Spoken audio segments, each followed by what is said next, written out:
All right, good morning. So we are doing pit and fissure sealants, which are a preventative procedure, and it's only done in kids. We don't do them in adults, so it's going to be a child. So think of children and how their attentiveness is. Also, kids have habits, such as, since you're in the specialty mod, kids have habits such as tongue thrusting, which means every time they open their mouth, the tongue thrusts everything out. So if you put your mirror inside your patient's mouth, which is a kid, they're going to kick you out like that. And that's something they do out of habit. The more that they do things like that, or finger sucking, so the way they bite, stuff like that, just changes the way the teeth are and the way the patient occludes. So this is a preventative procedure, and we're going to put it on the pit and fissures of the molars. So your doctor will dictate to you, and they do it fast. So this is so important to know your teeth numbers, because he will just go in and he'll do his exam. We'll chart if we need, and then he will say, you know, Diane, you're going to seal all my first molars. So what are my numbers? Hold on, don't say it out loud. Of your first? 30, First molars. 30 and 30 is 1. 117. No. 3. 16. 3, 14, 19, 30. See, I know 6 and 9 are cuspids, or 6 and 11. And we're talking about first molars. The numbers you're giving me are third molars. Okay? You got to remember your first, second, or third molars. They're not going to tell you what Can teeth you numbers say they that all over are. again for me? It's number, don't, hold on, it's 30, 14, 3, and then what? 19. I can do that. 30, 19, 14. 30, 3, 19, 30. 14, 19, 30. Okay, so it's so important at this point because it's only dictated to you. What are you going to do when everybody's working and he says, please seal my first molars, and then you're going to seal my first molars that you thought were my wisdom teeth, but they don't exist because my patient's 12. Yeah. You know what I mean? You're going to be like, wait. Or, you know what I'm saying? You can also have a 12-year-old who has their 12-year molars and they're half embedded in the skin. So the next question I'll see you ask the doctor is, do I seal this? Well, he didn't say that. He said first. So then you're already adding time to your procedure. Does that make sense? Yeah. So it's done in a half an hour lot time, and you do all 4. If they're 12 and never had sealants before, he'll say, please seal all first and seconds, and he'll get up and leave. So now we have 2 in each quad that we're going to seal, depending on what age of the child we are. What are pit and fissures? The grooves in the occlusal surface. Right, everything that is grooved on the teeth. So don't forget, we have a buccal pit and we have a lingual pit. Also, on some people's anatomy, tooth number, or the first molar on the maxillary has an extra cusp called the cusp of Carabelli, which is on the lingual, and you have to seal that as well. So if you miss a groove or a pit, your doc's going to come sit down, and he's going to be frustrated at this time because I guarantee you already says, oh, I'm done, I need you to check. And then he's going to come sit, and if you missed a pit, he's just going to put his instruments down and walk out because you ain't done.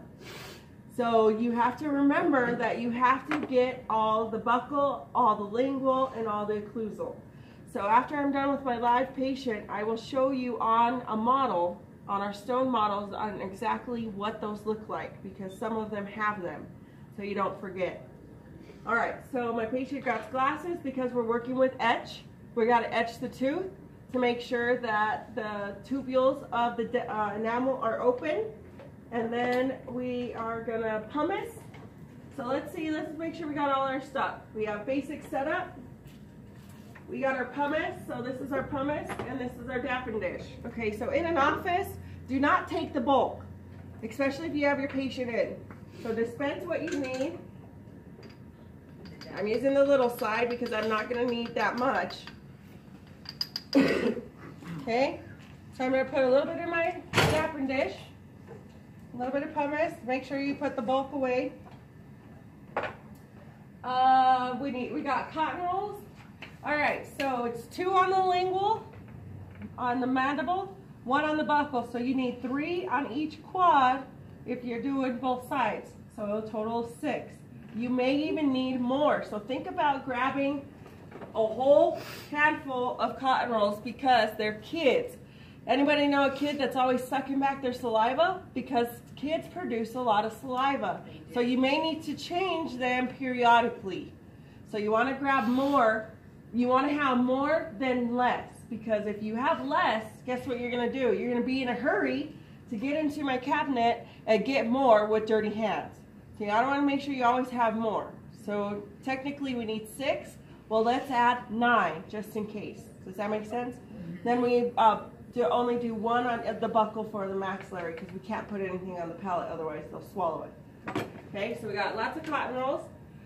I got a Profi angle with my straight attachment and my slow speed motor. Let's see, we got etch. All right, so here's one thing to remember. This is a brand new tip. This should be spray wipe sprayed because I'm using dirty hands to touch this, okay? So a new tip every single time. So when we are done with our patient, you take the tip off and they go in sharps. And then you disinfect the syringe, okay? Does the doctor do the etch or do we do the etch? He dictated to you, so you're doing the work. Oh, okay. You're here by yourself. She's going to assist me so you can see how hard or how many times I'm going to need her. So you got to remember all the things that you have to control, which is isolation. Yes? So on part of the tooth do we etch? What are we sealing? What are we sealing? The pits and fissures. All the pits and fissures is the only thing we etch. Okay. Okay. Let's see. We got sealant material. That's this guy. He's in a black syringe because he's light sensitive. So everything that's always in black is going to be light sensitive. So he has a black lid and he should have a black tip. Again, these are brand new, 1 single patient use only, and we just added a new tip for our patient. We have a light cure unit. All right, Miss Diane, you're going to set up. There's no barrier on your light cure, so we need a barrier on our light cure. So please put this on the tip, on the light tip.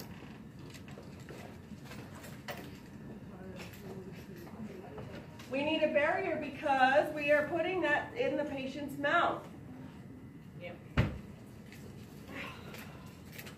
And this again is single patient use only. We have a light protectant, so the assistant or somebody, okay, you can't go over the thing because he needs to breathe. So, you gotta stay just on the tip. Now he's ready. All right, I'm going to point something else out. That's so cute, Diane. I'm going to point something else out that you guys may not remember. See the hole? You guys always put this back in. Okay? That's good. That's just to make sure it's not going to fall. But when it's in the mouth, that hole needs to be disinfected because you're going from the mouth to the hole. So if you don't disinfect that hole, we are now kissing everybody in the operatory. Okay? Or whoever uses light. So, it makes me so nervous that something. What else do we got? Bender brush, you may need this. So we got a bender brush. This thing here. I'm a picky assistant. I like mine bent like that at an angle so it's easier to wipe instead of straight. This is harder, promise. This way is easier. We're just bending it, okay? We got a bender brush. You can have a micro brush in your office, or we can use a cotton roll. They will all do the same thing. Next one, we have a friction grip white stone. We should have a white stone and a high-speed handpiece, but I'm not going to adjust anything on my patient. I'm going to show you how to properly place it because the stone, basically, when I check the patient's bite, he needs to bite normal. And if they don't bite normal, that means our material is too high, which now we're changing the bite and we can cause pain for the adjacent teeth or the teeth we're working on. Okay, so we got everything we need. First thing I'm going to do is I'm going to make our pumice slurry. Is this Etta or can dental assistant? As a dental assistant. Okay, so I'm going to make my pumice slurry. I'm gonna add a little bit of water to my pumice. Come on, I'm trying not to spray it so fast. So the pumice is kind of gritty. Yeah. Can we try pumice?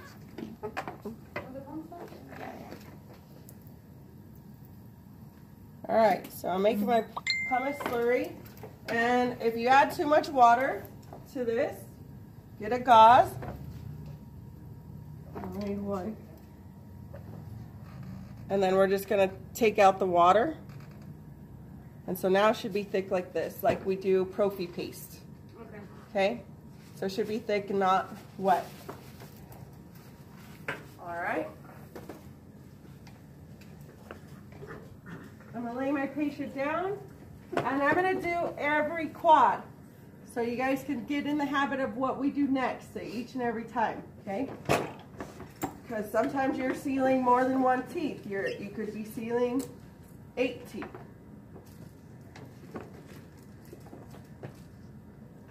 I'm gonna lay me back. Is your headrest okay? Yeah.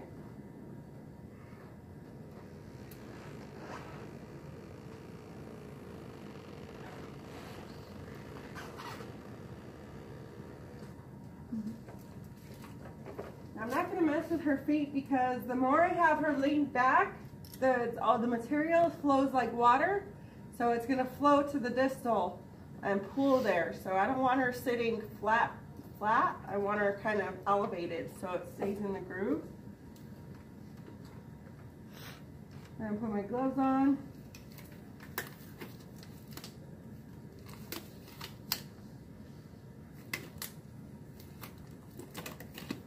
Oh, I like those gloves. Those ones really move. Make sure you got my light. Okay, who's going to keep me on segment? What's our first step? Polishing teeth, heating sealants with damp pumice and rubber cup. Then you'll thoroughly rinse pumice off the tooth and rinse them out. Okay, so the first thing I'm going to do, please make sure that this is tight. Yeah. All right. Then I'm going to grab some pumice on my cup.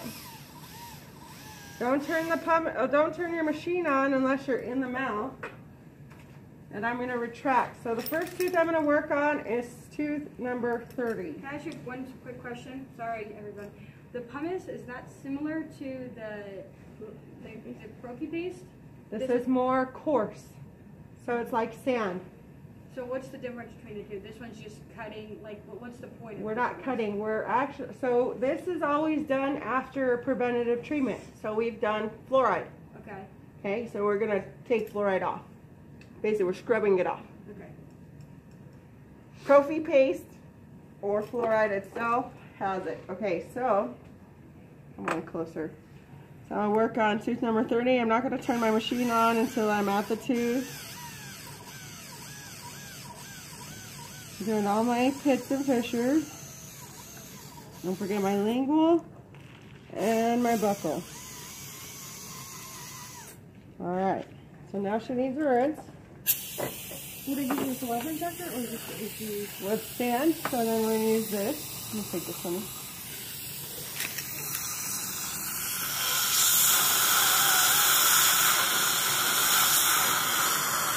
Don't forget that it should be around her mouth, the sand, and it's going to feel like sand to my patient. Does it feel very clean? Or does it still feel gritty? Feels clean. Feels clean? Okay. Now we'll place the cotton rolls, dry teeth again with air. All right, my patient isn't numb, so you have to be very gentle with your patient. What I'm going to do is I'm going to retract her tongue with my Explorer. So if you can't see, come look. Yeah, I'm going to be leaving it a month. So I'm going to be retracting my tongue with my Explorer. Do you see that? I'm creating room for my cotton roll. And then I'm going to put my cotton roll. Don't press hard because she's not numb. It grabs tissue. Remember that cotton grabs tissue. So the harder you press, it's going to feel like I'm really hurting my patient. And I'm going to hold it there for a second to make sure that the saliva gets on there. So now I've isolated both buccal and lingual. Okay? Next. Now we're going to place etch in the grooves and leave in contact with tooth surface for up to 45 seconds. depending on the strength of the etch, and the tooth surface should look white and chalky. All right, so again, test your etch on the patient, because if it splatters on gum tissue, you will burn your patient's gum tissue. So we're just checking to make sure it's coming out normally. And then I'm going to retract my cheek, and I'm just going to put it on the grooves. Oh, so you're really sealing her tooth? Okay, don't forget I got to ling over to the lingual. See that cusp or that pit goes over like that? And then, oops, I'm sorry. So all the pits. And all the pits. And then I got a buccal pit right there. So you got to make sure you get that buccal pit as well. Blushing. All right, we don't want to do a full amount of etch because I don't want to etch all the tooth. I just want to etch the grooves. So again, I'm going to control my suction, and I'm going to place it on my cotton roll right over the tooth because I need both hands. And then now I'm going to rinse it. And then I'm going to give it a power wash. And then now I'm going to spray it. I want it dry. Okay, and now Before I move my fingers out, I got to make sure my cotton rolls stay in position. Because if I move this, my patient's going to be sticking their tongue out, right? So I'm going to hold my stuff now down. And see how I'm holding it with my two fingers on the side. So I am now totally in control of her lip and her tongue. Next. now we are going to carefully replace wet cotton rolls with dry cotton rolls, or dry the existing using an HVE. Okay, so see how this guy, I could press it and there's liquid coming out? Yeah. Okay, I don't want him there. So I'm going to take that one out, get another one. Make sure you track before you put. You can't put without retracting. Okay. Then I'm going to hold again. Be very careful not to let the cotton rolls touch the edge surface if you're going to be replacing them. Air dry occlusal grooves to ensure teeth are completely dry. Okay, I'm going to spray on my bib to make sure no water's coming out. And I'm going to dry my grooves. And now you're going to be removing the light to place the sealant material in all the occlusal grooves. So I'm just going to turn him because it could cure. Turn towards me just a little. There we go. And then, okay, so if I squeeze really hard, it's going to flow like water, remember. So all I'm going to do is tap it. See? I just barely tapped it and it came out. So I don't want a lot of material. So I do have a ball there. What I'm going to do is I'm going to just not touch the end anymore, and I'm going to move my material to where I want it with my tip. Alright, don't forget to go over to the lingual like that, or the buccal. You're doing good. Am I hurting you? I'm grabbing your chin. This is just nerve-wracking. She has 7 people and staring in her mouth. Okay, so if you look at my tooth, it looks like I have a pool of white stuff. Either take your bend-it brush, and we're just going to tap some of it out, because we want it thin. Okay? Okay. Now you're going to use the Explorer to remove any trapped air in the grooves so materials fill groove. Or cotton roll. Cotton roll. So I'm just going to dab it. Now I'm ready for my light. Now you're going to light for 20 seconds of each tooth. Position the curing light directly over the sealant. Okay, don't turn it on unless it's on the tooth. Okay. Yeah, and don't ever look directly. That thing will make you blind. Okay, so first I'm going to put it there. It really does. And then I'm going to shield. And that's the shield for it, so you don't look at it. They use that for, Am I on? Is it? Yeah. There we go. There we go. Okay, now I have my tooth illuminated. So how many seconds? 20. So you want 20 or 30? So depending on your patient. Number 13. Right? So 2 beeps is 20 seconds. I'm an assistant. I wanted to make sure because sometimes you didn't stay over the tooth or you're not looking in your safe light that you're on top of the tooth and you're not curing it properly. So do another 10 seconds is my rule of thumb. All right, I'm going to turn it off. Now you're going to check the sealant with an Explorer for hardness.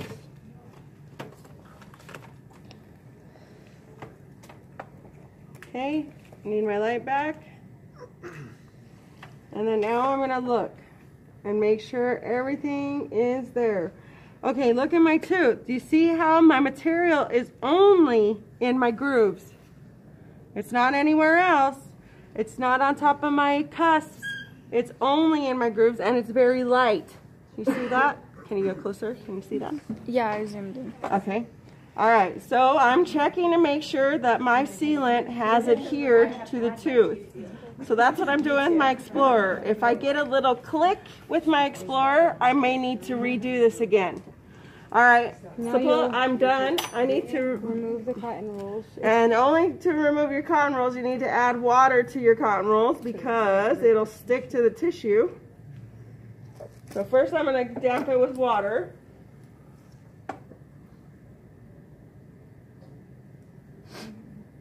All right.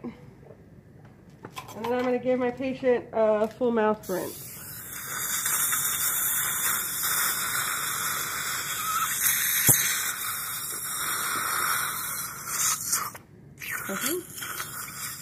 Okay. I'm going to ask my patient to bite together. Bite your teeth together.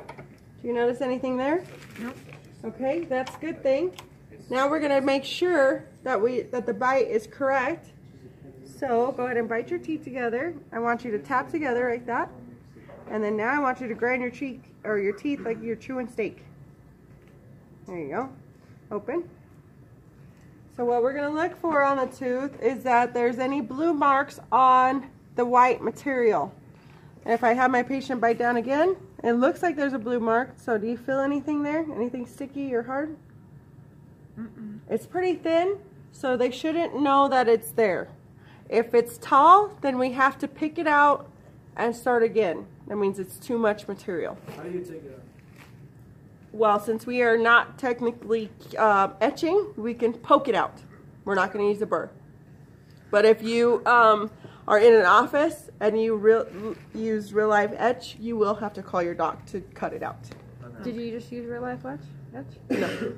So this can come out. Oh. All right.